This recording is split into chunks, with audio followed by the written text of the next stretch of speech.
Look, the mask is off now.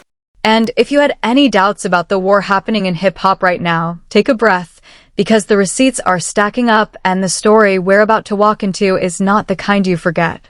What Glasses Malone just said, and what he just doubled down on again, on camera, on record, in front of God and everybody, is the kind of allegation that doesn't get made unless somebody, somewhere, has seen something. Somebody has heard something. Somebody has sat in a room and watched the machine move. And now that machine has a name attached to it, and that name, allegedly, is Drake. Before we get one step further into the war zone, congratulations are owed to Kendrick Lamar, because while a certain camp has spent the last 2 years pretending Kendrick Lamar is irrelevant, Kendrick Lamar just crushed another number that no one in the history of rap music has ever crushed before. Not like us. The record Drake's people said would fade. The record they said the culture would forget.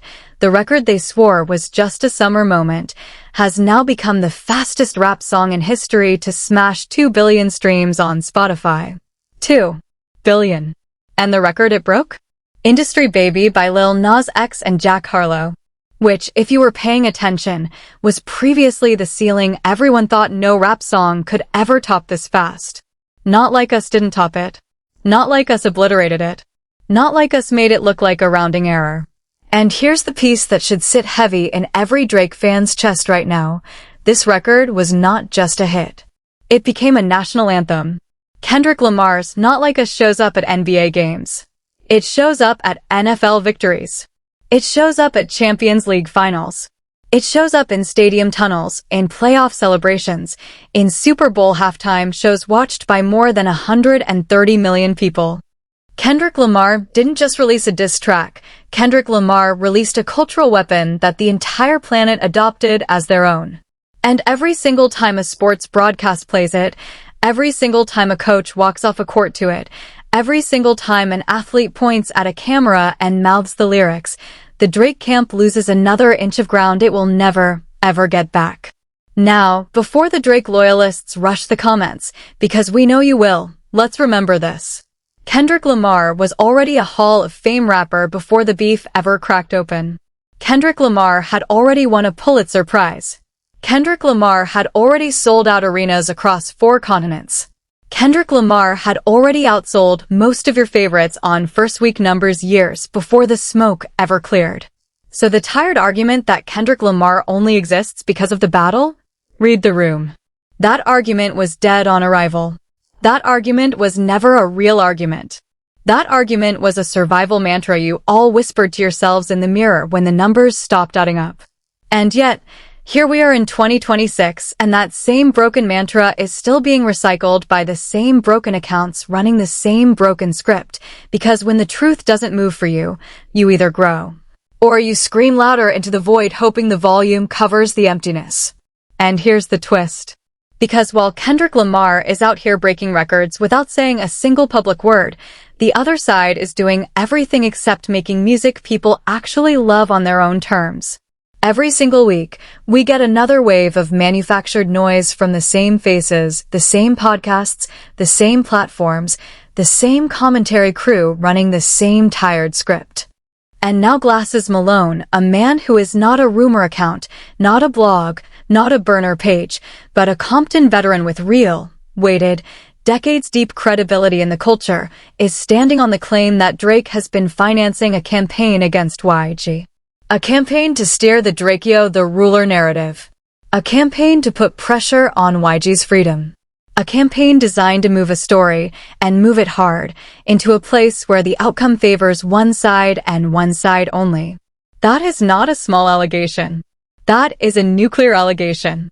And Glasses Malone, when he was asked to walk it back, did the exact opposite. Glasses Malone said, quote, "I meant every word." Glasses Malone said keep pushing him, keep asking him, keep begging him to say more, and eventually the finished results are not going to be something anyone likes.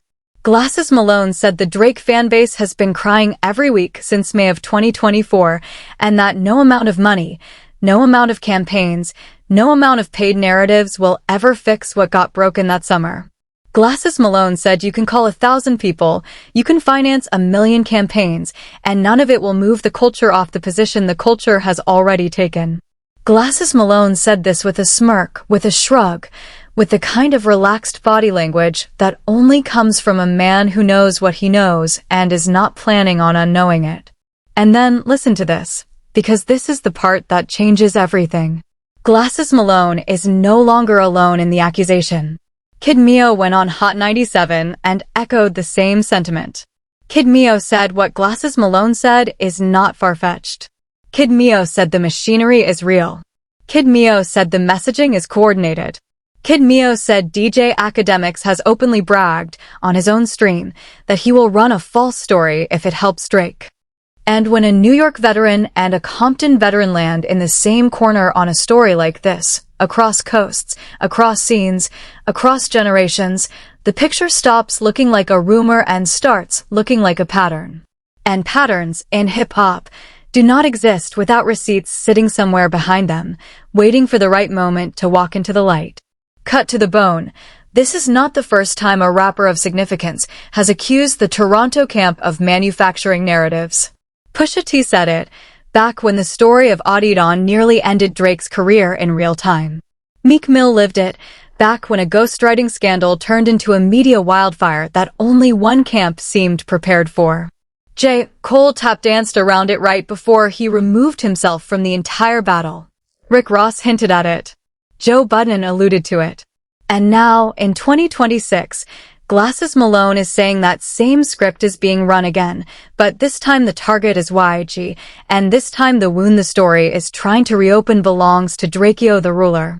And if there is anything Kendrick Lamar taught us over the past 2 years, it is that where there is smoke, there is usually a whole flame factory hiding in the basement, complete with a permit, an accountant, and a public relations firm on retainer. So let's talk about the mechanics of it, because a lot of Drake fans are pretending they don't understand how any of this actually works. Civil lawsuits, filed by the Drakeo the Ruler estate against Live Nation, generate pressure on the arenas. Arenas, wanting to avoid the same lawsuits, generate pressure on the police. Police, under pressure, dig deeper into the investigation. Blogs, hungry for traffic, run whatever tips land in their inbox first. Commentators, chasing clicks, amplify whichever tip travels the furthest. And along the way, if certain stories start dropping into certain blogs at certain moments, curated by certain commentators with certain relationships to certain billionaires, well, suddenly a public perception forms. Suddenly the target of that perception is looking down the barrel of an investigation shaped not by facts, but by a narrative funded, allegedly, by a man with the deepest pockets in the game. That is not paranoia. That is media literacy in 2026. That is understanding how modern smear campaigns operate in an ecosystem where truth is a suggestion and virality is the only currency that clears. That is the accusation Glasses Malone is making. Let it breathe for a second.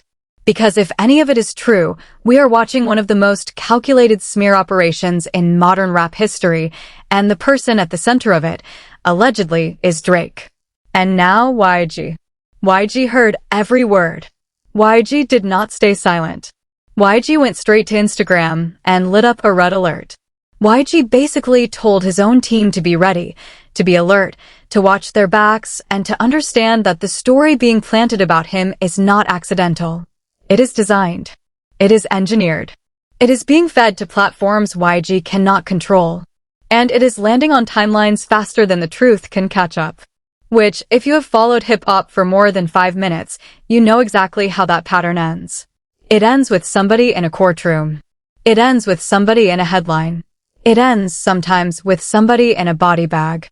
And that is why Glasses Malone is standing on his square right now, because Glasses Malone knows that when the machine starts painting a picture, the picture eventually becomes the reality people believe in, even if the picture was never true. Even if the picture was never even close to true. Now, Drake fans, let's be honest with each other for once. Drake is a billionaire. Drake has the resources to fund campaigns against literally anyone he chooses. Poetic Flacco himself, on that same live space, said it, Drake could run a smear operation against Glasses Malone before Drake ever bothered running one against YG. Poetic Flacco said there are 10 people Drake would go after before YG ever came into the equation. And that admission alone is the part everybody skipped over. Because Poetic Flacco, whether he meant to or not, just confirmed the premise. If Drake would do it to 10 people, then Drake would do it, period. The only argument left is who is on the list. And that is exactly why the accusation is so believable. Because if Drake has the means, and if Drake has the motive, and if Drake has the history, then Drake being connected to a paid narrative operation is not a stretch. It is a Tuesday. It is a Wednesday. It is honestly probably a Thursday too. And this is where the Drake community always trips over its own feet. Because the same voices that scream Kendrick Lamar is irrelevant are the same voices that make 10 videos a week about Kendrick Lamar. The same voices that scream Drake is unbothered are the same voices that quote every Drake shot at Kendrick Lamar within 30 seconds of it dropping. The same voices that say the beef is over are the same voices that keep resurrecting it every 7 days. There is an anti-Kendrick delirium sweeping through a slice of the fan base right now, and it has become one of the most self-defeating movements in music history. Because the more they yell, the more they prove the very point they are trying to bury. The louder they scream, the smaller their argument gets. The harder they campaign, the clearer it becomes that the campaign itself is the tell. And in poker, in war, in courtrooms, in every arena where truth matters, the tell is always the moment the game ends. Let me put it plainly. Kendrick Lamar has become the sun that Drake's entire orbit revolves around. Kendrick Lamar has become the reference point every Drake bar bounces off of. Kendrick Lamar has become the shadow behind every Drake press cycle. Kendrick Lamar has become, and this is the part that has to hurt, the definition of Drake's career going forward. Whether Drake drops the greatest album ever made tomorrow, whether Drake sells out 10 stadiums, whether Drake ships another platinum plaque, the ceiling has already been set. Drake is the eternal runner-up of the rap ladder. The forever second. The gold plaque behind the platinum one.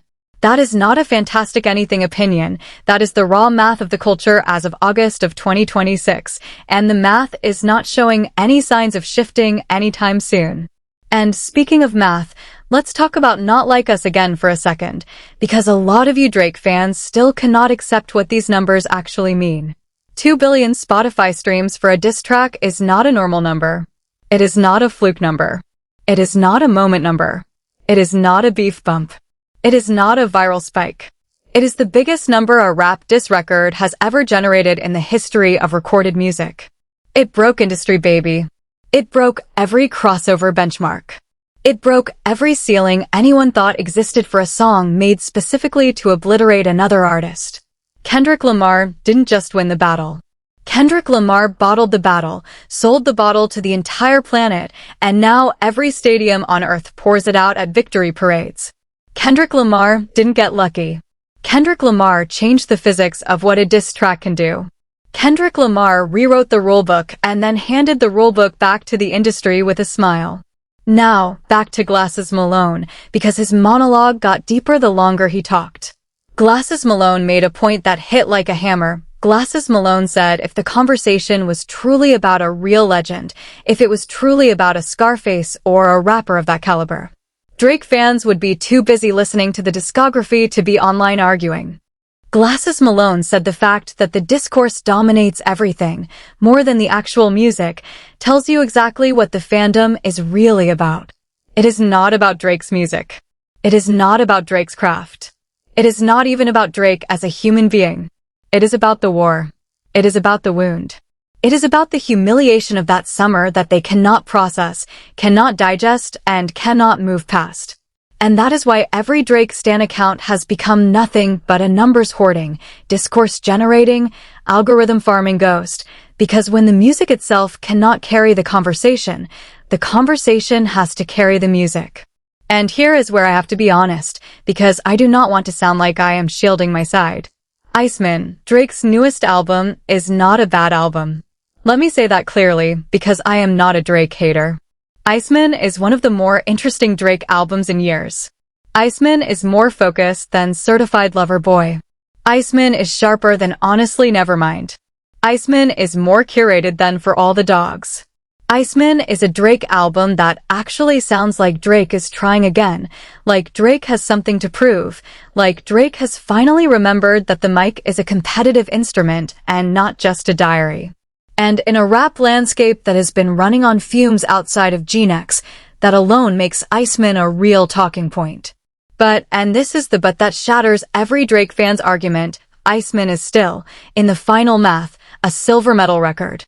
Because no matter how tight the production, no matter how catchy the singles, no matter how loud the numbers, Iceman lives inside a story that Kendrick Lamar wrote. Iceman is a response album. Iceman is a defense album. Iceman is a rebuttal album. And rebuttals, no matter how well written, never outrank the original argument. That is the trap. That is the ceiling. That is the gravity Drake cannot escape. Every Iceman bar that lands is a bar that lands inside the arena Kendrick Lamar built. Every Iceman single that charts is a single that only charts because Kendrick Lamar's shadow gave it a story to sell. Every Iceman interview is an interview that only exists because a Compton rapper decided, in the spring of 2024, to take the game seriously. So yes, Iceman is doing numbers.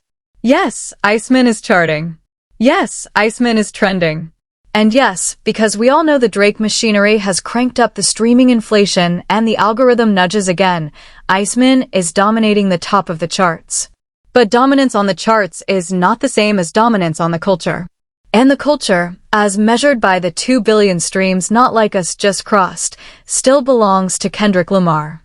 That gap is not closing. That gap is widening every single day. The Drake camp keeps proving they cannot go a single week without saying Kendrick Lamar's name in a caption, a lyric, a podcast clip, or a paid think piece. Now, back to the streets. Because while all of this label war chess is playing out, the streets are the one place a paid narrative cannot fully control. And the streets right now are talking. The streets are saying Glasses Malone is not chasing clout. The streets are saying Glasses Malone would not put his name behind an accusation this heavy unless Glasses Malone knew, from someone he trusts, that something serious is in motion. Poetic Flacco himself, who does not agree with the full accusation, admitted it. Poetic Flacco said Glasses Malone believes what Glasses Malone is saying. And that belief, from a man of Glasses Malone's reputation in Compton, cannot be waved away, cannot be laughed off, and cannot be reduced to a clip farming stunt. But we also have to be honest about the risk. Because if Glasses Malone is wrong, and if any of these allegations cannot be substantiated, Glasses Malone is stepping into legal peril. Drake and Drake's legal team have shown, repeatedly, that they will file. They have filed against UMG. They have filed against podcasters. They have filed against journalists. They have filed against people whose only crime was retweeting a meme.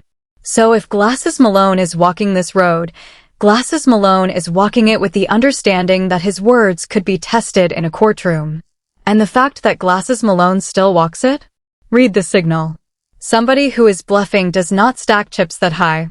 Somebody who is guessing does not stand this flat-footed. Somebody who is trolling does not repeat the same claim 4 times in a row, on 4 different platforms, in 4 different rooms, with the same steady tone every single time. And that is not the only risk. Because when accusations of this magnitude are made in hip-hop, the danger does not always come from the courtroom. Sometimes the danger comes from the street. Sometimes it comes from the shadows. Sometimes it comes from a face you would never suspect, doing a favor you would never see coming. And Glasses Malone knows this, because Glasses Malone said it himself.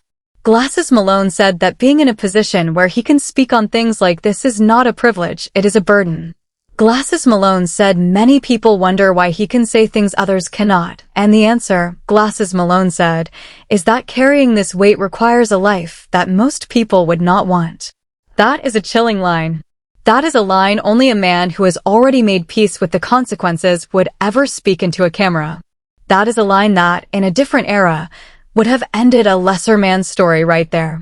Now let's zoom back out, because there is a bigger machine at play here, and Kid Mio, on Hot 97, mapped the whole thing out.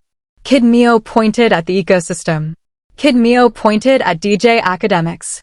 Kid Mio said Academics has a family tree of commentators who spin narratives on command. Kid Mio said Academics has openly bragged on his own stream that he will run a false story if it helps Drake. Kid Mio said the coordinated messaging between the Academics orbit and the Drake camp is not a conspiracy theory. It is a documented pattern, provable in real time, on any given day of the week, on any given platform. And Kid Mio, unlike a lot of media faces, does not have a horse in the numbers race. Kid Mio does not benefit from lying. Kid Mio just calls what Kid Mio sees. And what Kid Mio sees is a well-funded, well-organized, well-timed public relations operation moving in exactly one direction, against Kendrick Lamar, against YG, against Glasses Malone, against anyone who dares to push back against the Toronto brand. Kid Mio also raised something the rest of the media has been too scared to touch. Kid Mio said the federal investigation into Drake's gambling ties is already active, and if Drake ever finds himself in a corner where cooperation becomes an option, the pressure to trade information for leniency becomes real. Kid Mio said imagine, hypothetically, a scenario where Drake is looking at RICO-style exposure and the only way out is to hand somebody else's name to a prosecutor. Kid Mio did not accuse. Kid Mio did not confirm. Kid Mio simply raised the question, the kind of question that lingers, the kind of question that reshapes how every future Drake headline gets read. And now let's add the newest twist. Because A$AP Rocky, yes, A$AP Rocky, fresh off a Grammy-worthy cycle of his own, fresh off a fashion year that put him back at the center of culture, was asked in a recent boxing interview who he would fight, and A$AP Rocky's answer was Drake. Knuckle up, Irish style, no gloves, old-timey, put him out. A$AP Rocky said Drake. And whether A$AP Rocky was joking, half-joking, or completely serious, that answer landed like a slap heard across every Drake blog on the internet. Because A$AP Rocky is not a small name. A$AP Rocky is a fashion icon, a Grammy nominee, a father, a partner to one of the biggest women in music, and a rapper with a fan base that spans continents. When A$AP Rocky picks Drake as his fantasy boxing opponent, that is not a punchline. That is a cultural signal, and the signal is that Drake, in 2026, has more enemies in the game than he has real friends. Let me ask you directly. Who do you take in that fight? Drake versus A$AP Rocky, no gloves, no rules, no rounds, no referees. Drop your answer in the comments. Because I have my pick, and I am pretty sure most of you have yours too, and I want to see the coast-by-coast breakdown in the replies. Now, back to the smoke, because the reason all of this matters is not the beef itself. The reason it matters is the ripple. Because when a rapper is accused of funding narratives that could put another rapper in prison, that is not a diss track anymore. That is not a bar-for-bar exchange. That is an accusation of using wealth as a weapon against another black man's freedom. And whether or not the accusation is proven, the accusation itself changes how the culture reads Drake going forward. Because every Drake fan who dismisses this without a second thought is telling us they are okay with the possibility. And every Kendrick Lamar fan who believes it without evidence is telling us they were already primed to believe the worst. That is the state of the fandom right now, irreparably split, waiting for the receipts and running on nothing but tension, adrenaline, and the memory of that summer that never really ended. And the tension is only going to grow. Because Kendrick Lamar's next move, which, according to multiple industry whispers, is already in motion, will not be another diss album, no matter how badly DJ Academics and his orbit want to sell you that fanfiction. Let me be clear on this. Kendrick Lamar does not need a diss album. Kendrick Lamar has an album's worth of unreleased material rumored to sit within the same lyrical universe as Not Like Us, Euphoria, Meet the Grahams, and 616 in LA. Kendrick Lamar has already won the battle. What Kendrick Lamar is about to do, and every source, every whisper, every leak points in the same direction, is close the war entirely. And when Kendrick Lamar closes it, the closing will not sound like a shot. It will sound like a coronation. Meanwhile, on the other side, Drake is back in the studio. Again. And you already know the joke writes itself, because Drake has been in the studio nonstop for the better part of a decade. Drake being in the studio is not news. Drake being in the studio is a status update. Drake being in the studio is a weather forecast. And the reports say Drake is working on more material, Another album, another wave of songs, another swing at the fastball Kendrick Lamar has been throwing since March of 2024. Which is fine. Drake is allowed to keep swinging. But every swing that misses only reinforces the ceiling that Iceman itself already confirmed. The eternal runner-up cannot outrun the record book. The record book already wrote him in ink, in bold, with a footnote that reads second place. And there is something else the Drake camp really should be considering. The reports are saying Drake's next project is being recorded in a room designed to look like a cartel-adjacent cinematic set, fireplaces, low light, moody photographs, curated wardrobe. And every image leaking from those sessions is being interpreted, fairly or unfairly, as more RICO-adjacent optics. Which, for a rapper already tangled in gambling investigations and now shadow-linked to paid narrative allegations, is not the moment to be leaning into imagery that federal prosecutors love to screenshot and drop into an indictment slide deck. Read the room. The optics matter. The visual language of a rollout is part of the evidentiary universe now. And Drake, whether he realizes it or not, is telegraphing an aesthetic that plays perfectly into the exact narrative Glasses Malone is trying to unmask. Now let's talk about the danger side of all this, because we cannot just gloss over it. Glasses Malone speaking on Drake, on YG, on Drakeo the Ruler, on paid campaigns. Glasses Malone is not doing this from a bunker. Glasses Malone is doing this from a public podcast on public airwaves, with his real face and his real name attached and his real address probably being pulled up by real people right now. That kind of courage in hip-hop is rare. That kind of transparency in hip-hop is even rarer. And that kind of exposure to consequences is the reason most media figures in this space stay in the safe lane and never speak on the real ones. So whether Glasses Malone is 100% right, 90% right, or 50% right, the fact that Glasses Malone is willing to put his weight on it changes the balance. Because when the streets speak, the industry listens. And the streets right now are listening to Glasses Malone with both ears open. And now, on the flip side, we have to talk about the Kendrick Lamar shots too. Because in the last week, a small but growing group of Drake loyalists have started trying to pull Kendrick Lamar into the Drakeo the Ruler conversation. That is dangerous territory.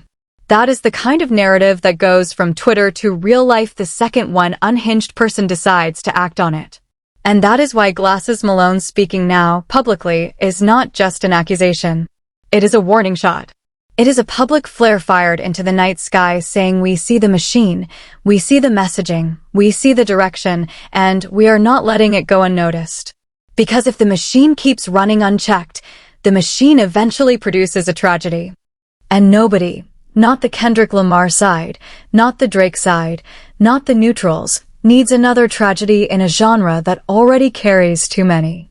Think about how sick that pivot really is. Drake fans who spent years pretending Drakeo the Ruler did not exist are suddenly quoting Drakeo's music, invoking Drakeo's memory, and weaponizing Drakeo's name in a war Drakeo never got to speak on. Drake fans who called GNX trash are now trying to argue Kendrick Lamar stole from Drakeo. Drake fans who mocked the entire West Coast are now cosplaying as Drakeo scholars. That is not fandom. That is not respect. That is the coldest kind of opportunism a music community can practice, mining a dead artist's legacy for ammunition in a beef the dead artist never signed up for. And every Kendrick Lamar fan, every YG fan, every real hip-hop fan needs to name that behavior for exactly what it is. Because if we let that kind of exploitation slide unchallenged, we teach the machine that dead artists are free ammo. Now, the numbers again, because I want to leave you with what actually matters. 2 billion streams. The fastest rap song ever to hit that milestone. A cultural anthem played at every stadium, every arena, every playoff round, every championship parade on earth. That is Kendrick Lamar's ledger right now. Whatever noise the other side generates, that ledger does not move. Whatever campaigns get funded, that ledger does not move. Whatever narratives get planted, that ledger does not move. Because the culture has already voted, and the votes were counted in streams, in stadiums, in tunnels, in trophies, in tears from a fan base that has spent 2 years trying to argue away a scoreboard that will not blink. And that is the piece Drake fans still cannot accept. The scoreboard does not blink. The scoreboard does not negotiate. The scoreboard does not care about your Grammy campaigns, your radio spins, your algorithm boosts, your paid think pieces, or your late-night podcast defenses. The scoreboard just tells the truth, over and over again, every single day. And every single day, the scoreboard says the same 3 words. Kendrick Lamar. Kendrick Lamar. Kendrick Lamar. There is also something worth saying about the way Kendrick Lamar himself is carrying this whole storm. Kendrick Lamar has not tweeted. Kendrick Lamar has not posted a long note. Kendrick Lamar has not gone on a podcast. Kendrick Lamar has not sat with a magazine, sat with a reporter, or sat with a Stan account offering a defense. Kendrick Lamar has just kept moving, touring, recording, breathing, living, being a father, being an artist, being the version of himself that the culture rewards over and over again. And every day that Kendrick Lamar refuses to feed the algorithm the way Drake feeds it, the culture rewards Kendrick Lamar with more oxygen than any press release could ever generate. That is the difference between the two men, distilled to its purest form. One is chasing the moment. The other one is the moment. So let me put it all together for you. Glasses Malone is doubling down on his accusations against Drake. Kid Mio is echoing the same sentiment on Hot 97. YG is on red alert on Instagram. A$AP Rocky is picking Drake as his fantasy boxing opponent on national platforms. Not Like Us just crossed 2 billion streams as the fastest rap song in history. Kendrick Lamar's next project is loading in the background. Poetic Flacco is quietly confirming the premise he claims to disagree with. DJ Academics is spiraling on airwaves he no longer controls the narrative of. And Drake, in the middle of all of it, is back in the studio trying to write his way out of a room Kendrick Lamar already locked from the outside. That is the story. That is the map. That is the culture as it stands in August of 2026. And the only question left is which direction the next chapter breaks. Does Glasses Malone bring receipts? Does Kid Mio drop names? Does YG survive the machine? Does A$AP Rocky actually catch Drake in a ring? Does Kendrick Lamar drop an album that ends the conversation entirely? Does DJ Academics finally get held accountable for the family tree of misinformation that surrounds him? Does Drake's own team finally realize that every additional swing at Kendrick Lamar makes the miss more expensive?